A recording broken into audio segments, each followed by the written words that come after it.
بسم اللہ الرحمن الرحیم ولی ابویہ لکل واحد منہما السدس مما ترک ان کان لہ ولد، اور میت کے والدین کے لیے لکل واحد منہما السدس، ان میں سے ہر ایک کے لیے ایک یعنی چھٹا حصہ ہے،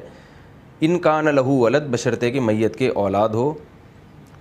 فإن لم یکن لہ ولد، اگر میت کے اولاد نہیں ہے، وورثہ ابواہ، اور وارث بنے ہیں اس کے والدین، یعنی صرف والدین ہی وارث ہیں، فلأمہ الثلث، تو ماں کے لیے 1/3 ہے، یعنی ایک تہائی حصہ ماں کو ملے گا۔ یہاں بھی قرآن نے باپ کا حصہ بیان نہیں کیا، اس لیے کہ قرآن نے پہلے بتا دیا کہ میت کے اولاد بھی نہیں ہیں اور وارثین میں صرف والدین ہی ہیں، تو ماں کو 1/3 ملے گا، تو ظاہر ہے خود بخود پتہ چل گیا کہ والد کو 2/3 ملے گا۔ تو قرآن میں کوئی بھی غیر ضروری کلام نہیں ہے، جو بات بالکل خود بخود واضح ہو رہی تھی تو قرآن نے اس کو بیان ہی نہیں کیا، کیونکہ وارثین میں صرف والد ہے اور والدہ ہے، تو جب ماں کو 1/3 ملے گا تو باپ کا حصہ خود بخود سامنے آ گیا کہ 2/3 جو ہے وہ والد کو ملے گا، یعنی 66.6% والد کا اور 33.3% یہ والدہ کا حصہ ہے۔ فَإِن كَانَ لَهُ إِخْوَةٌ، میں آخر میں انشاءاللہ ان تمام حصوں کو خلاصے کے طور پر بیان کروں گا تاکہ جو حضرات یاد کرنا چاہیں یہ وراثت کے حصص تو ان کو یاد بھی ہو جائیں۔ فَإِن كَانَ لَهُ إِخْوَةٌ، پس اگر میت کے بھائی ہوں، فَلِأُمِّهِ السُّدُسُ، تو ماں کے لیے چھٹا حصہ ہے، یعنی میت کے اولاد نہ ہو صرف بھائی ہوں تو پھر ماں کو چھٹا حصہ ملے گا، یعنی اس سے پتہ چلتا ہے کہ صرف والدین وارث نہیں بن رہے بلکہ میت کے مرنے کے بعد ان کے بھائی بھی موجود ہیں، تو ماں کو چھٹا حصہ ملے گا، من بعد وصیت، اس وصیت کے بعد، یوسی بہا، کہ جس کی مرنے والے نے وصیت کی ہو، یعنی 1/3 میں سے پہلے وصیت نکالی جائے گی، اس کے بعد جو کچھ بچے گا اس بچے ہوئے میں سے میت کی جو والدہ ہے اس کو چھٹا حصہ ملے گا۔ او دین، یا قرض کے بعد، یعنی میت پہ اگر کوئی قرضہ ہو تو وہ قرضہ بھی پہلے مائنس کیا جائے گا، وصیت بھی مائنس کی جائے گی، اور پھر جو بچے گا اس میں میت کی اگر بھائی موجود ہیں تو میت کے بھائیوں کو کیا ملے گا، یہاں قرآن یہ نہیں بتا رہا، بھائیوں کی موجودگی میں میت کی ماں کو چھٹا حصہ ملے گا، اور باپ کو کتنا ملے گا وہ خود بخود واضح ہو گیا کہ جتنا بچے گا وہ والد کو ملے گا، کیونکہ والد کے ہوتے ہوئے میت کے جو بھائی ہیں وہ وارث نہیں بنتے، بھائیوں کی موجودگی میں ماں کا حصہ تو کم ہوگا لیکن بھائیوں کا حصہ اس میں جب تک باپ موجود ہے تو بھائیوں کو حصہ نہیں ملے گا، اگر باپ موجود نہ ہو تو پھر بھائیوں کو حصہ دیا جاتا ہے۔ آباؤکم و ابناؤکم، فرمایا تمہارے جو باپ دادا ہیں یا یعنی والدین ہیں، ابناؤکم، اور تمہاری جو اولادیں ہیں، لا تدرون ایہم اقرب لکم نفعا، تم نہیں جانتے ان میں تمہارے نفع کے کون زیادہ قریب ہے، یعنی ایک اشکال کا جواب دیا جا رہا ہے۔ بسا اوقات انسان یہ چاہتا ہے کہ فلاں کو زیادہ ملے فلاں کو کم ملے، یہ اللہ نے تو سب کو برابر دے دیا حصہ اور ماں کو ایک چھٹا حصہ دے دیا، اور بعض صورتوں میں 1/3 دے دیا، حالانکہ ہمارا دل چاہ رہا ہے کہ ماں کو 2/3 ملے، تو یہ آپ کی کسی کی بھی خواہش ہو سکتی ہے کہ فلاں بیٹے کو زیادہ فلاں کو کم، تو اللہ فرماتے ہیں کہ تم نہیں جانتے کہ تمہارے آباء و اجداد میں اور تمہاری اولادوں میں کون تمہارے لیے زیادہ نفع کا ذریعہ بن سکتا تھا۔ اول نظر میں بعض دفعہ یہ لگتا ہے یہ زیادہ کام کا بیٹا ہے، اس کو زیادہ ملنا چاہیے، یہ میرے نفع میں یعنی یہ میرے لیے نفع بخش کم ہے، اس کو کم ملنا چاہیے، تو اللہ فرماتے ہیں یہ فیصلہ تم نہیں کر سکتے، اللہ تعالیٰ کو معلوم ہے کون زیادہ تمہارے نفع کے قریب کون کم قریب، لہذا اللہ نے جو حصے بیان کر دیے اس میں تبدیلی کی کوشش مت کرو۔ فریضۃ من اللہ، اور یہ اللہ کی طرف سے فریضہ ہے، یعنی اس جیسے نماز فرض ہے، روزہ فرض ہے، تو وراثت کے حصے بھی یہ کوئی مشورے کے طور پر اللہ تمہیں نہیں دے رہا کہ ہمارا مشورہ ہے کہ والدہ کو 1/3 دے دیا کرو اور ابا کو 2/3 دے دیا کرو اور بیٹے کو بیٹی کی نسبت دگنا دے دیا کرو، تو یہ مشورہ نہیں ہے، فریضۃ من اللہ، یہ اللہ کی طرف سے قانون ہے۔ ان اللہ کان علیما حکیما، بے شک اللہ خوب جاننے والا اور حکمت والا ہے، یعنی اللہ کو پتہ ہے کہ کس کو کیا حصہ ملنا چاہیے اور حکمت بھی ہے، تو وراثت کے جو قوانین اللہ نے تمہیں دیے ہیں وہ حکمت پر مبنی ہیں، اس میں تمہارا فائدہ ہے، تمہارا نقصان نہیں ہے۔ وَلَكُمْ نِصْفُ مَا تَرَكَ أَزْوَاجُكُمْ، اور تمہارے لیے نصف ہے اس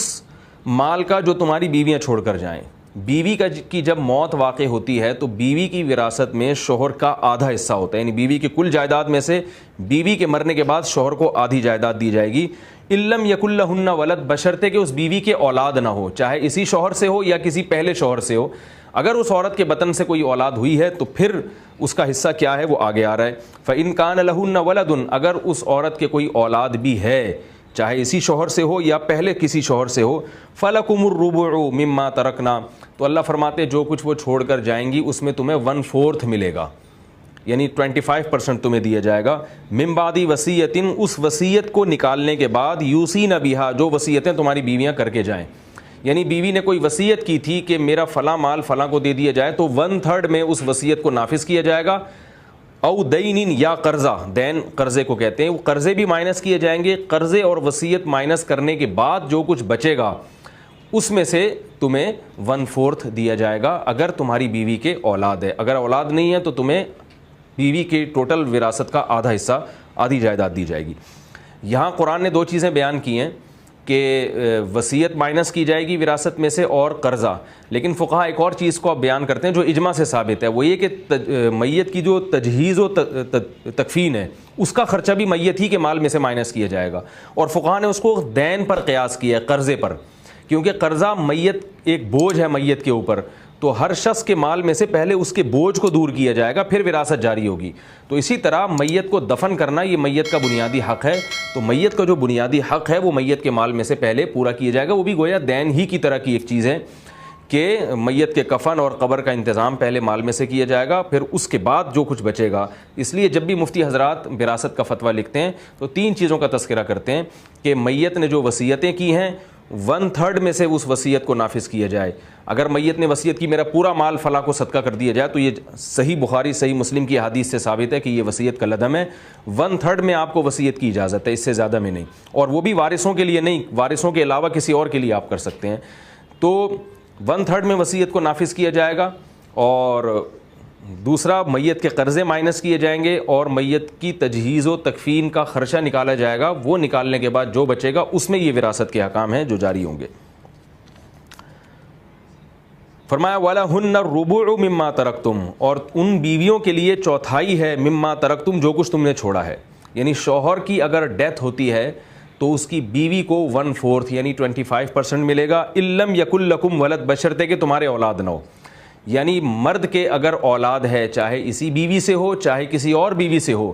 جب مرد کی موت واقع ہوگی تو اولاد اگر ہوگی تو پھر حصہ چینج ہو جائے گا. اولاد نہیں ہے تو 1/4 بیوی کو ملے گا. آگے ارشاد فرمایا فَإِن كَانَ لَكُمْ وَلَدٌ، اگر تمہارے کوئی اولاد ہے چاہے اسی بیوی سے ہو یا کسی اور بیوی سے ہو، فَلَهُنَّ الثُّمُنُ، تو پھر ان عورتوں کے لیے یعنی بیویوں کے لیے ثمن ہے، 8واں حصہ ہے، جس کو 12.5% کہا جاتا ہے، یعنی 12.5% حصہ جو ہے پھر بیوی کا ہے. مما ترکتم، اس کل ترکے میں سے جو تم نے چھوڑا ہے، من بعد وصیت، اس وصیت کے بعد، توصون بہا، جو وصیت تم کرو گے، او دین، یا قرضہ. یعنی یہاں بھی ہے کہ قرضہ، وصیت اور تجہیز و تکفین کا خرچہ نکالنے کے بعد جو بچے گا اس میں سے بیوی کو 8واں حصہ دیا جائے گا. اور یہاں پر یعنی چونکہ بیوی کا ٹوٹل حصہ یہ بیان کیا، اس لیے تمام فقہا کا اس پر بھی اجماع ہے کہ عورت بیویاں اگر ایک سے زیادہ ہوں کسی کے نکاح میں تو بھی 8واں حصہ ہی ان میں ڈیوائیڈ ہوگا. یعنی 12.5% ملے گا اگر اکلوتی بیوی ہے. اگر 2 بیویاں ہیں تو 12.5% کے 2 حصے کر دیے جائیں گے، اور اگر 4 بیویاں ہیں تو پھر 12.5% کے 4 حصوں میں اس کو ڈیوائیڈ کر دیا جائے گا، باقی سب اولاد میں اور والدین میں جائے گا. وَإِن كَانَ رَجُلٌ يُورَثُ كَلَالَةً، اور اگر کوئی مرد ایسا ہے یورث کہ وہ وارث بنایا جاتا ہے، کلالتاً، بغیر باپ اور بغیر ماں کے، اولاد کے. یعنی کسی شخص کی ڈیتھ واقع ہوتی ہے، موت واقع ہوتی ہے، اور مرتے وقت اس کے والدین میں سے بھی کوئی زندہ نہیں ہے، دادا دادی وغیرہ میں سے بھی کوئی زندہ نہیں ہے، اور اولاد میں سے بھی کوئی زندہ نہیں ہے، بیٹے بیٹیوں میں سے، یعنی اصول بھی نہیں ہے، فروع بھی نہیں ہے. تو پھر اللہ فرماتے ہیں کہ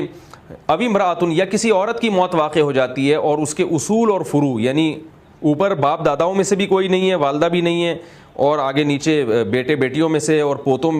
پوتے میں سے بھی کوئی نہیں ہے، یعنی فروع بھی نہیں ہے. وَلَهُ أَخٌ أَوْ أُخْتٌ، تو دیکھا جائے گا کہ اس کے بھائی یا بہن ہیں یا نہیں ہے. تو اگر بھائی یا بہن ہوں